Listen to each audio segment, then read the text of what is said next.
제목으로 하나님 말씀 증거하겠습니다.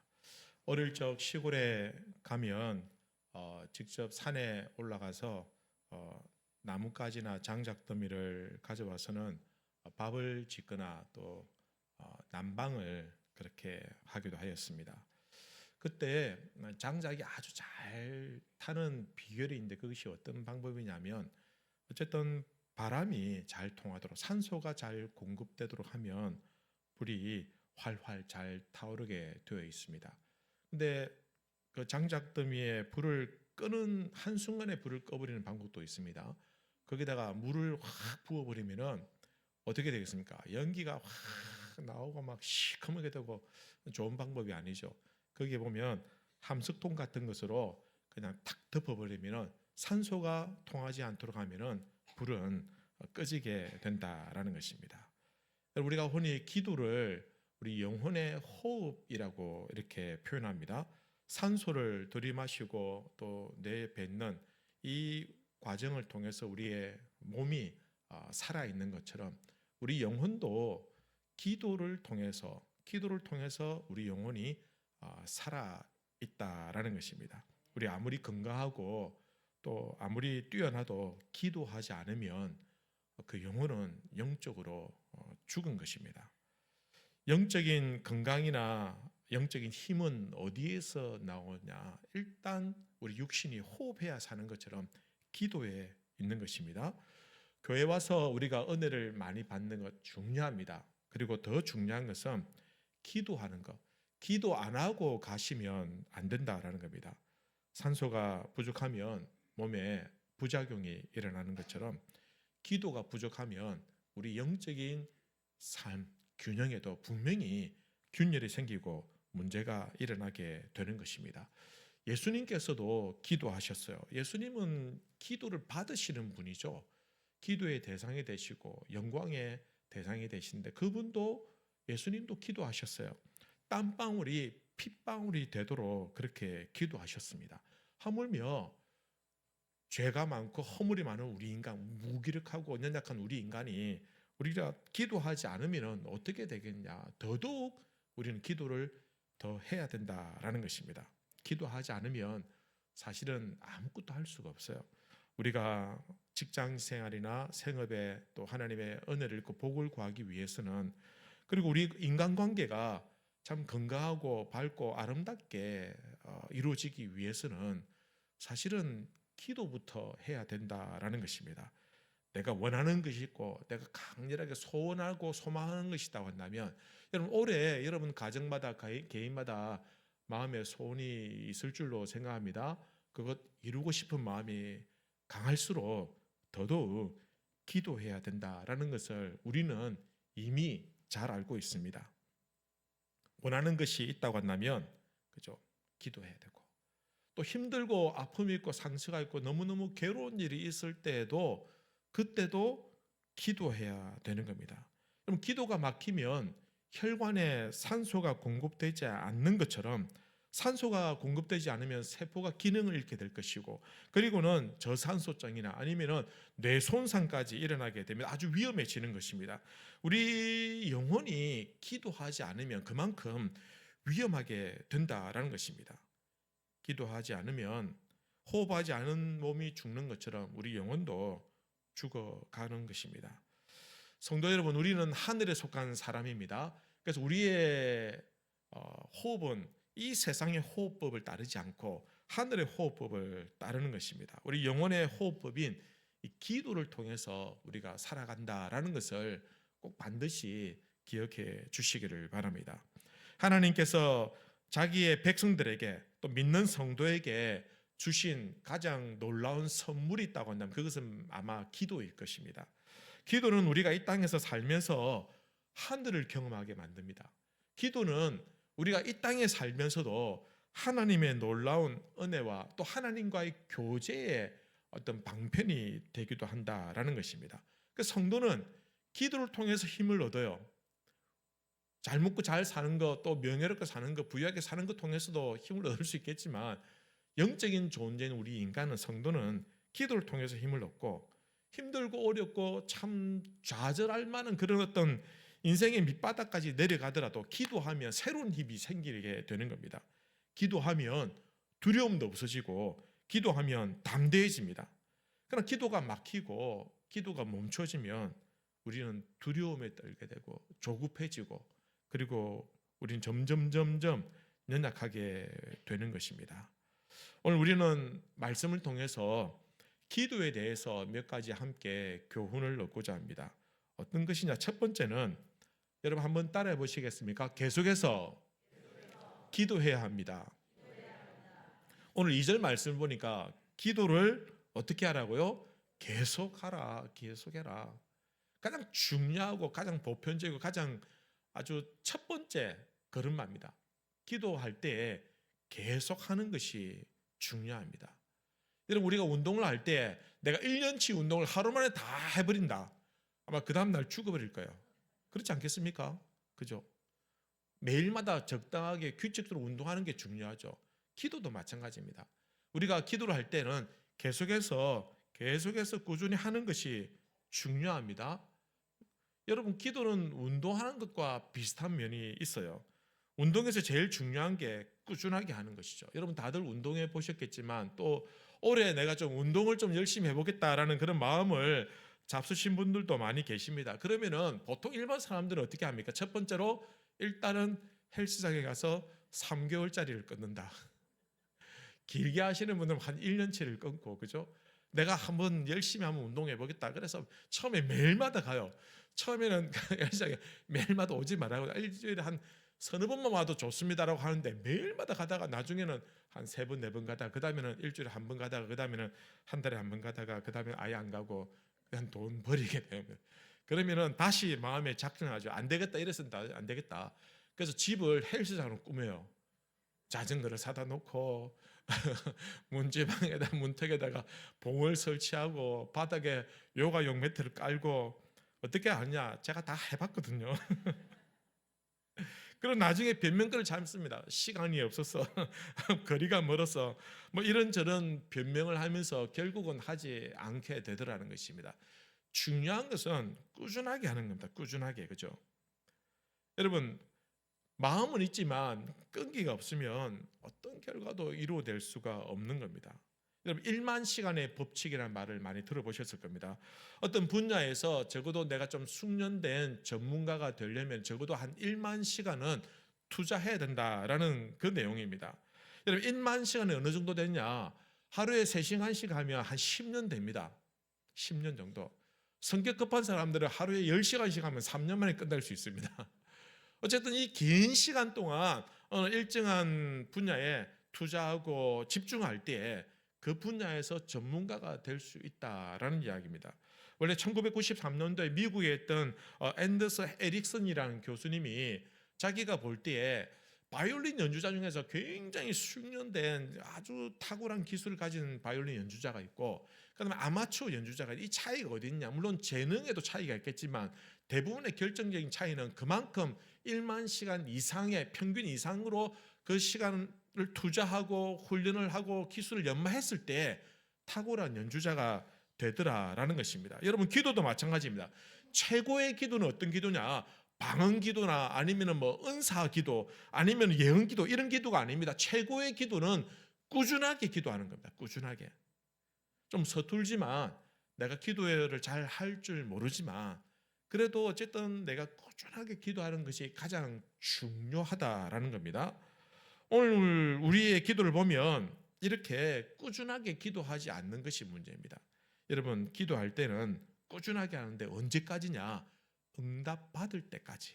응답받을 때까지. 여러분 기도할 때 포기하지 않고 낙심하지 않고 끈질기게 기도하는 우리 성도님들 되시기 바랍니다. 여러분 뉴턴이 만류인류 법칙을 발견했다 하는데 그가 이렇게 말했습니다. 지금까지 내가 간 가치 있는 발견을 했다고 한다면 그것은 다른 어떤 재능이 있어서가 아니라 자기가 재능이 있어서 어떤 가치 있는 발견을 한 것이 아니라 끈질긴 기도와 관심이 있었기 때문이다 라고 이렇게 말했습니다. 여러분 무엇을 하든지 좋은 일이면 끈질기게 꾸준하게 그렇게 계속하시기를 바랍니다. 좋은 일을 하는 것도 중요하지만 그 좋은 일을 계속해서 습관화시킨다고 한다면 아마 틀림없이 좋은 결과를 얻게 될 것입니다. 여러분, 반짝 잘하는 것도 누구든지 다 할 수 있습니다. 한 번쯤은. 그죠? 그러나 계속 잘하는 것이 중요하죠. 때로는 그 일을 하고 싶지 않을 때도, 때로는 너무너무 힘들어서 포기하고 싶을 때도 그 일을 하려는 강력한 의지와 꾸준함이 있는 사람이 성공하는 사람이 되는 겁니다. 여러분, 은혜 받는 사람의 특징은 어떤 사람이냐? 꾸준하게 기도하는 사람이다라는 것입니다. 여러분, 지난 한 주간 어떻게 기도해 오셨습니까? 올해 이제 시작했는데 여러분, 한 번도 기도하지 않고 이 자리에 오신 분도 있을 수 있겠지만 이제 오늘부터 마음을 딱 잡수시고 꾸준하게 기도할 수 있게 되길 바랍니다. 두 번째는 낙심하지 않고 기도하는 것이 중요합니다. 예수님께서 이 땅에 계시면서 누구보다도 기도를 강조하셨어요. 그래서 예수님께서 한 번은 제자들에게 기도에 대해서 아주 비유를 통해서 가르침을 주셨는데 어떻게 말씀하시냐면 누가복음 18장에 보면 예수께서 그들에게 항상 기도하고 낙심하지 말아야 될 것을 비유로 말씀하여 예수님께서 너희 기도할 때에 낙심하지 말고 그렇게 기도해야 된다. 그러면서 한 비유를 들어주셨는데 어떤 비유냐면 어떤 한 과부가 있었습니다. 이 과부가 억울한 일을 당한 것 같아요. 그래서 자기의 어떤 지방의 재판관에 찾아가 자기 억울함을 호소했는데 재판관이 이 과부가 돈도 없고 가난하고 별 볼일 없는 사람이니까 오지 말라고 거절했어요. 또 찾아갔어요. 또 핀잔을 주면서 또 박대를 했어요. 문전박대를. 근데 이 과부가 포기하지 않고 계속해서 찾아가니까 나중에 이 재판관은 이렇게 말합니다. 누가복음 18장에 그가 얼마 동안 듣지 아니하다가 재판관입니다. 얼마 동안 듣지 않다가 후에 속으로 생각하되 내가 하나님을 두려워하지 않고 사람을 무시하나 이 과부가 나를 번거롭게 하니 내가 그 원한을 풀어주리라.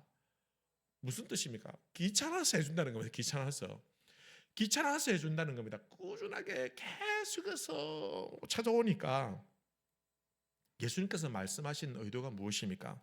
아무리 악한 재판장이라 할지라도 끈질기게 구하는 사람의 원한을 풀어준다고 한다면은, 그러나 우리 하나님은 선한 재판장이신데 그 하나님이 이렇게 말씀하시면 누가복음 18장에 하물며 하나님께서 그 밤낮 부르짖는 택하신 자들의 원한을 풀어주지 아니하시겠느냐. 택하신 자들의 원한을 풀어주시는데 어떻게 한다고요? 밤낮 부르짖는, 낙심하지 않고 포기하지 않고 계속해서 부르짖는 그 기도를 하나님이 어떻게 거절하고 외면하고 모른 척 하시겠냐라는 것입니다.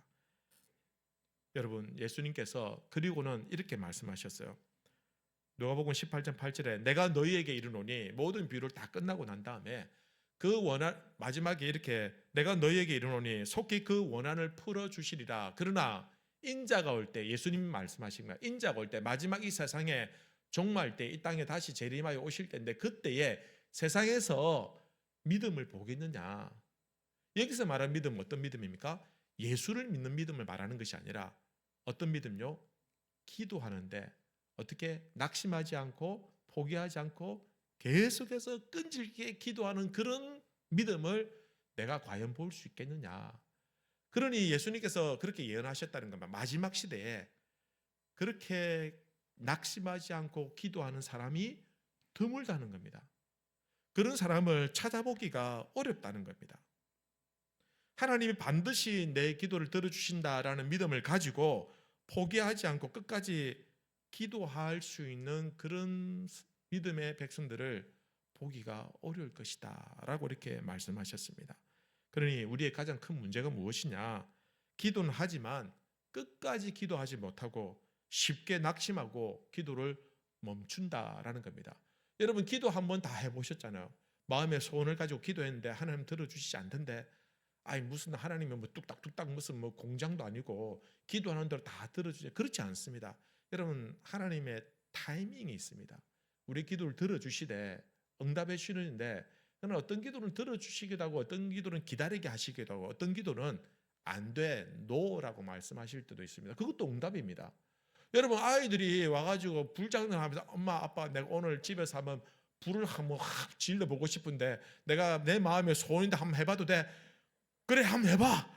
누가 그랬으면 안 돼, 무슨 소리 하니까 이 녀석 이리 와 하면서 막 그냥 혼나겠죠. 안 되는 게 응답입니다. 안 되는 게. 그죠? 우리 하나님도 우리에게 결과론적으로 좋지 않은 거, 우리에게 해가 되는 거, 우리에게 아무런 유익이 없는 거, 나는 그것이 우리에게 인생에 가장 유익한 것이라고 생각하겠지만 하나님께서 판단하실 때 안 되는 거, 아이들이 초콜릿, 사탕, 단 거 먹을 때 자기가 그거 먹을 때 얼마나 기쁘고 행복하고 좋아요. 자기에게 가장 큰 기쁨을 주는 그 단 것을 먹고 싶은데 부모는 어떻습니까? 이거 먹었다 나중에 충치 생기고 나중에 고생하니까 임플란트 하니까 돈 더 드니까 안 되라고 말하는 건 아닙니까? 아이는 자기에게 가장 좋은 것이라고 생각했지만 부모가 볼 때는 해로운 것이죠.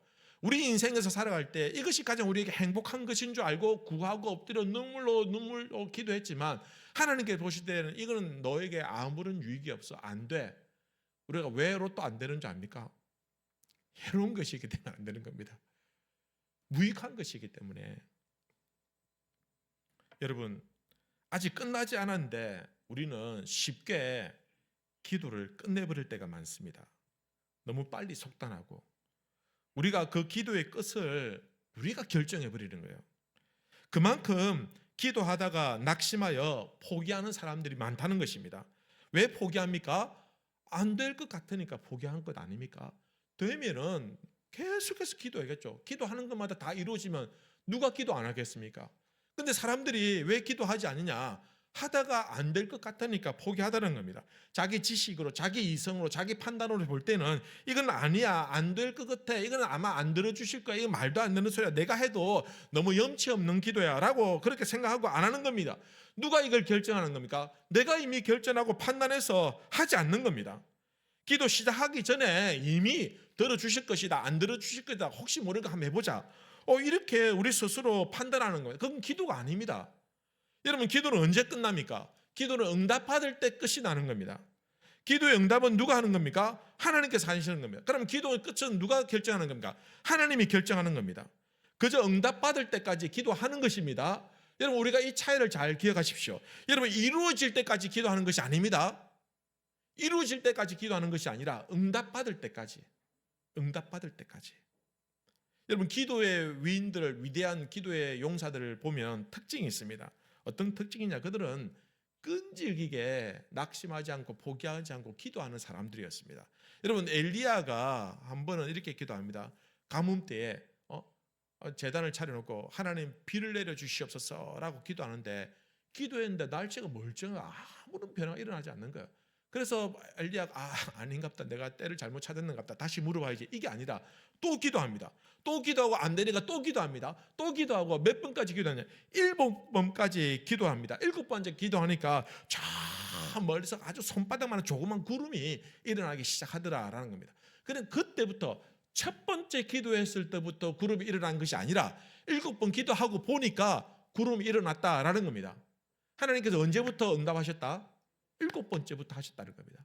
그러니까 우리가 포기하지 않고 낙심하지 않는 것이 중요하다라는 것입니다. 성경은 엘리야가 어떤 사람이냐 이렇게 소개하고 있습니다. 야고보서 5장에 보면 엘리야는 우리와 성정이 같은 사람이로되, 쉽게 말하면 니나 내나 똑같은 사람이라는 뜻입니다. 그러니 엘리야가 기도해서 응답받으면 우리도 기도하면 응답받는다. 문제는 끈질기게 기도하는 거, 낙심하지 않고 기도하는 거. 여러분, 다시 한 번 더 야고보서 5장 17절 보면 성정이 같은 사람이다. 그가 비가 오지 않기를 어떻게 기도했다? 간절히 기도한 적 3년 6개월 동안 땅에 비가 오지 아니하고 어떻게 기도했다? 다시 기도하니. 여러분, 간절히 기도하고 다시 기도하니, 이 음성이 우리에게 기도의 제목이 되길 바랍니다. 여러분, 기도할 때 간절하게, 그리고 다시 하나님께서 응답하실 때까지, 이루어 주시거나 아니면 안 된다고 나에게 답을 주실 때까지. 그죠? 세 번째는 우리가 기도에서 어떤 교회 시험에 들지 않도록 위해서 기도해야 한다라는 것입니다. 우리가 기도를 쉬어야 할 이유는, 쉬지 말아야 될 이유는, 기도를 쉬는 순간 어떤 일이 일어나냐? 기도를 딱 멈추면 그때부터 사탄이 활동합니다. 사탄이 우리를 공격해서 우리가 시험에 들도록 한다라는 것입니다. 예수님께서는 제자들에게 그렇게 말씀하시죠. 너희들 깨어서 항상 깨어서 기도하라라고 말씀하십니다. 마태복음 26장에 보면 이렇게 기록합니다. 시험에 들지 않게 어떻게 하라? 깨어 기도하라. 시험에 들지 않도록 기도하라라고 이렇게 말씀하셨습니다. 여러분, 시험에 드는 이유가 무엇이냐? 기도를 멈추기 때문에 시험에 드는 것입니다. 특별히 우리의 삶에 어려움이 없고 고난이 찾아오고 더욱더 참 난처하고 어려운 가운데 살 때일수록 더더욱 기도하라는 겁니다. 왜냐하면 그 시험을 이기고 하나님 뜻을 이루기 위해서는 기도해야 되기 때문이다라는 것입니다. 야고보서 5장에 이렇게 말씀하시면 너희 중에 고난당하는 자가 있느냐? 그는 기도할 것이요. 즐거워하는 자가 있느냐? 그는 찬송할지라. 우리가 살아가는 이 시대는요, 참 시험거리가 많아요. 잠시 마음을 놓거나 눈을 돌리면 유혹이 많고 우리를 넘어뜨리려는 사단의 공격이 거칠게 일어나는 시대를 우리가 살아가고 있습니다. 정말 믿음으로 살기에는 만만치 않습니다. 신앙생활 잘하면서 산다는 것이 절대로 쉽지가 않습니다. 이때 가장 필요한 것이 무엇이냐? 늘 깨어서 기도하는 것이 필요하다라는 겁니다. 이 사실을 누구보다도 뼈저리게 경험한 사람이 있습니다. 바로 베드로입니다. 베드로. 그는 예수님께서 잡히시던 그 밤에 평생 잊을 수가 없었습니다. 그가 예수님을 부인했습니다. 3번이나 부인했습니다. 늘 예수님 곁에서 따라다니면서 내가 예수님 제일 사랑합니다 라고 큰 소리쳤던 이 베드로가 예수님 십자가에 못 박혀 잡혀가실 때에 종들이 와가지고 너 예수님 같이 있던 사람 아니냐? 나 너 봤는데 무슨 소리 하느냐? 나는 그 사람 모른다. 이걸 1번도 아니고 2번도 아니고 3번이나 부인했다라는 것입니다. 그가 3번을 부인하고 결국은 그 비참한 그 자리에 떨어지게 된 이유가 무엇이냐? 베드로는 알았어요. 자기가 기도하지 않았기 때문이다라는 것을 깨달았어요. 예수님께서 기도하라라고 분명히 말씀하셨어요. 그런데 베드로가 이 예수님 말씀을 외면하고 무시했어요. 예수님께서 잡히시던 밤에 어떤 일이 있었냐면은 예수님께서 먼저 잡히시기 전에 산에 기도하러 올라가셨어요. 기도하러 올라가셨는데 왜 올라가셨을까요? 예수님도 감당하기 어려운 시험이 곧 다가올 것이기 때문에, 예수님도 사람들에게 붙잡혀가지고 죄인처럼 끌려가게 될 것이고 뺨을 맞고 멸류관을 쓰고 채찍을 맞고 침뱉음을 당하고 옷벗김을 당하고 온갖 무시와 핍박을 받을 것인 줄 아시기 때문에 그 모든 시험을 예수님께서 이길 수 있도록 먼저 산에 올라가셔서 기도하러 가셨어요. 근데 예수님께서 혼자 가지 않고 제자들 데려갔는데 제자들은 몇 명입니까? 12명이죠. 12명인데 몇 명 데려갔습니까? 3명만 데려갔어요. 3명만. 누굽니까? 베드로, 야고보, 그리고 요한. 왜 하필이면 3명만 데려갔을까? 제가 가만히 생각해 보는 거예요.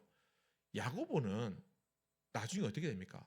제자들 중에서 첫 번째로 순교를 당합니다. 제자들 중에서 제일 먼저 순교를 당해 죽어요. 그러니까 누구보다도 야고보는 기도가 필요한 사람이었던 것 같아요. 그래서 예수님께서 데려가신 것 같아요. 요한은요? 요한은 어떤 사람이에요? 요한은 제일 마지막에 죽어요. 제자들 중에서 제일 마지막까지 죽었는데 제일 마지막까지 죽었다는 말은 무슨 말? 그가 장수하고 행복하게 잘 살았다라는 것을 의미하는 것이 아닙니다. 그가 제일 마지막까지 핍박을 받고 고난을 당하고 감옥에 갇혀 있었다는 겁니다. 요한은 마지막 요한계시록을 쓰면서 모두 환상을 보면서 그렇게 성경을 기록하면서 자기의 동료들, 자기의 제자들, 다른 동료들이 다 순교를 당했다는 얘기를 다 들었습니다. 그리고 이제 마지막 자기에게 그런 시간이 다가오는 겁니다. 그러니 그 모든 것을 마무리하면서 뭐가 필요하다? 시험을 이길 수 있는 기도가 필요한 사람이었다. 누구보다도. 그리고 베드로가 예수님 잡혀가고 난 다음에 정정한 거리에 두고 따라가다가 예수님을 3번이나 부인하게 됩니다. 예수님이 보실 때 이 제자들 중에서 3명이 가장 기도가 필요한 사람들이었어요.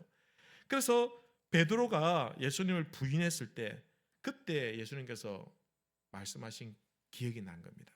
누가복음 22장에 보면 이렇게 기록합니다. 이르시되 어찌하여 자느냐, 시험에 들지 않게 일어나 기도하라. 예수님께서 너희들 나를 따라서 산에 올라가서 기도하자 데려갔어요. 근데 너희는 여기서 기도해라, 난 저기 가서 기도할게. 기도하다 와보니까 얘들 자고 있는 거예요. 얘들아 일어나라, 지금 잘 때가 아니다, 기도해야 된다. 다시 예수님 기도하고 또한 또 자고 있는 거예요. 이것들이 기도해야 돼, 일어나. 그리고 또 오니까 또 자고 있는 거예요. 경상도제 디비지 자고 있는 거예요. 이것들이 얼마나 얄밉겠습니까? 지금 예수님은 땀방울이 핏방울이 되도록 그렇게 기도하고 있는데 이 기도가 필요한 이 세 명 다 자고 있으니까 그들을 시험에 들지 않게 일어나 기도하라 라고 말씀하셨다라는 것입니다. 베드로가 나중에 예수님을 부인할 때 3번 부인했지 않습니까? 마지막에는 어떻게 부인합니까? 마태복음 26장 74절에 그가 저주하며 맹세하여 이르되 나는 그 사람을 알지 못하노라. 예수님을 너 모르냐? 무슨 소리 하냐? 저주까지 할 게 뭐 있어요? 강한 부인입니다. 강한 부인. 강한 부인은 강한 긍정이죠. 저주하면서까지 예수님을 부인하더라라는 것입니다. 그리고는 닭이 울리니까 그때의 그 닭 울음 소리와 함께 통곡의 밤을 보내면서 베드로는 깨달았습니다. 회개하였습니다. 그리고는 자신 넘어진 이유가 무엇이냐? 기도하지 않았기 때문이구나. 기도하지 않았기 때문이구나. 여러분, 우리가 시험에 드는 이유가 무엇일까요? 우리의 의지가 약해서일 수도 있습니다만은, 그러나 약한 의지도 기도하면 강하게 되는 겁니다. 여러분, 기도하지 않으면 아무리 그 마음이 강한 사람도 한순간에 무너지게 되더라는 겁니다. 기도가 멈춰버렸기 때문에 우리가 넘어지는 겁니다. 우리가 겁도 없이 기도의 자리를 벗어났기 때문에 무너지게 되는 겁니다. 여러분, 위험하고 산소가 공급되지 않아서 위험하게 되는 것이지 위험해서 산소가 공급되지 않는 것이 아닙니다. 마찬가지로 우리가 기도가 멈추어졌기 때문에 우리의 영혼이 위험하게 되는 것이지 위험하게 되고 난 다음에 기도하지 않는 것이 아니다라는 것입니다. 우리 능력으로는 사실 시험을 이길 힘이 없어요. 의지도 약하고. 그래서 더더욱 우리는 기도해야 됩니다.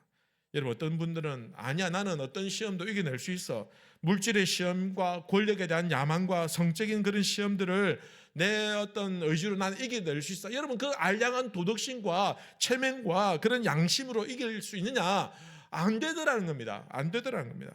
내 능력으로는, 내 인품으로는, 내 양심으로는 시험을 이겨낼 수가 없어요. 그래서 우리에겐 기도밖에 없다라는 것입니다.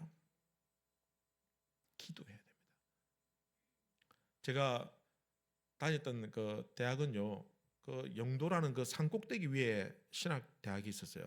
근데 거기 가려면은 지금은 많이 좋았습니다. 그때는 굉장히 교통이 불편했어요. 버스도 몇 대 가지도 않았고. 근데 가면요, 그 가보신 분은 혹시 아시겠지만 꼬불꼬불 길이 많아요. 꼬불꼬불 막 꼬불꼬불 가가지고 가니까 버스가 막 좌우로 막 이렇게 되는 거예요. 그래서 아침에 이제 1교시에 맞춰서 수업을 가기 위해서 버스를 타면 그때 학생들이 많이 있었어요. 근데 한 번은 제일 뒷자리에 자리가 딱 나는 거예요. 제일 뒷자리 몇 명 앉습니까? 5명 앉죠. 5명. 5명 제가 중간에 딱 앉았어요. 근데 좌우 보니까 여학생들이 다 기분 좋게 하는데 한쪽에 보니까 기분이 좀 이렇게 이쁜 학생들이 다 앉아있고 이쪽에 보니까 별로인 여학생들이 앉아있고 차가 이렇게 왼쪽으로 탁 가니까 몸이 오른쪽으로 탁 기우는 거예요. 또 차가 오른쪽 가니까 몸이 왼쪽으로 막 기우는 거예요. 왼쪽으로 기우니까 주여 시험에 들게 하지 마시옵소서. 오른쪽 기우니까 주여 뜻대로 하시옵소서.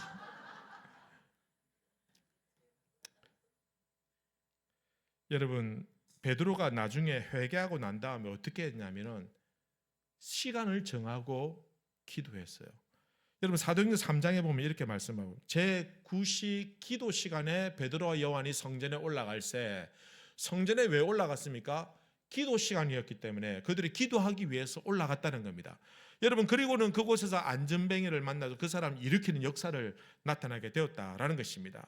여러분, 시간을 정한다라는 것은 그 정한 시간이 다른 그 무엇보다도 가장 중요하다는 것을 우리가 결정한 것을 의미하지 않습니까? 여러분, 우리가 약속을 정하면, 어떤 일을 정하면 그 시간에서는 그 일이 가장 중요하다라고 결정했기 때문에 그 일을 행하게 되는 것입니다. 우리가 기도 시간을 정하면 그 무엇보다도 지금은 가장 중요한 것은 기도하는 것이다 라고 정한 것입니다. 그러니 시간을 정하고 기도하는 것은 우리의 신앙의 고백이 되는 것입니다.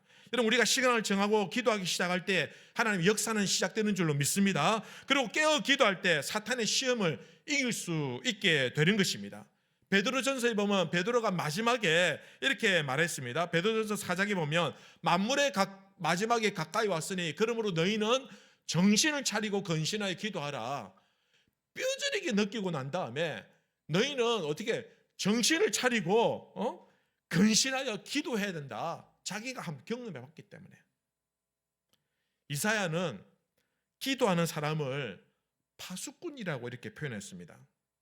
여러분, 이사야 62장에 보면 예루살렘이여 내가 너의 성벽 위에 파수꾼을 세우고 그들로 하여금 주야로 계속 잠잠하지 않게 하였느니라. 너희 여호와로 기억하시게 하는 자들이 너희는 쉬지 말며. 이 말은 무슨 말입니까? 파수꾼은 성벽 위에서 적이 공격해 오는지 안 오는지를 살피는 자들을 역할을 하지 않습니까?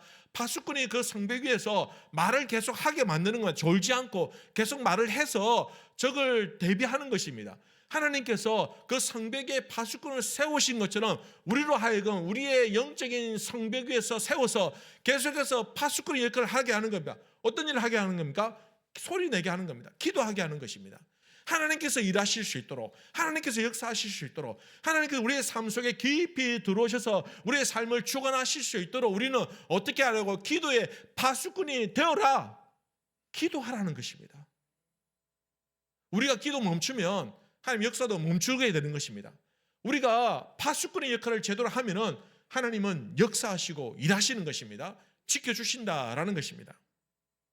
사랑하는 성도 여러분, 우리에게 이러한 기도의 파수꾼이 필요합니다. 여러분, 우리 가정에도 기도의 파수꾼이 필요합니다. 우리 가정에 음식을 잘해주는 엄마도 필요하고, 공부 열심히 잘하고 말 잘 듣는 그런 자녀들도 필요하고, 돈 많이 벌어주는 아빠도 필요하지만 더더욱 중요한 것은 기도의 파수꾼이 우리 가정에 필요하다는 것입니다.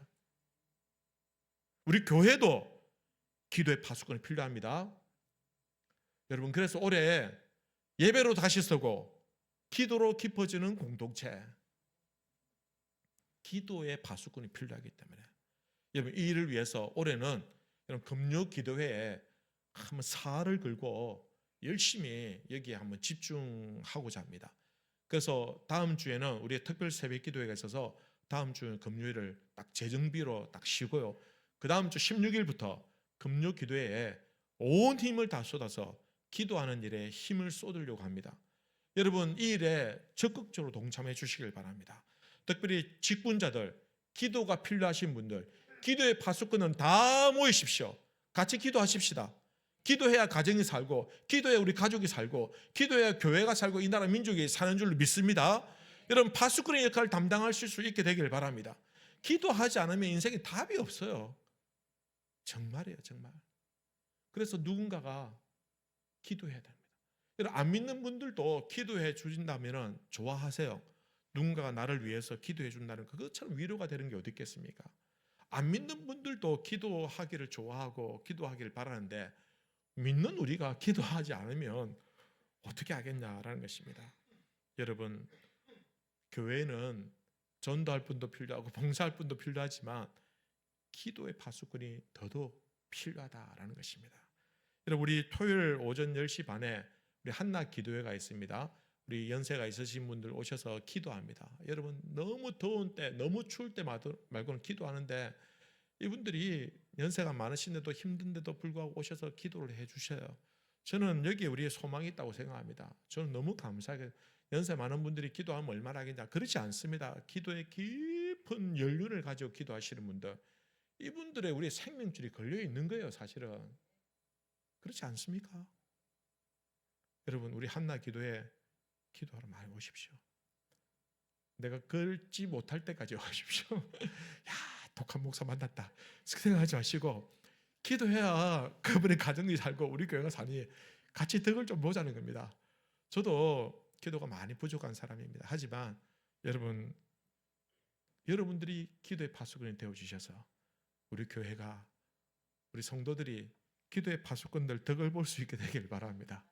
여러분, 올해 열심히 기도하십시다. 기도의 능력을 체험하는 우리 모든 성도님들 되시기를 우리 주님의 이름으로 기원합니다. 한번 기도하십시다.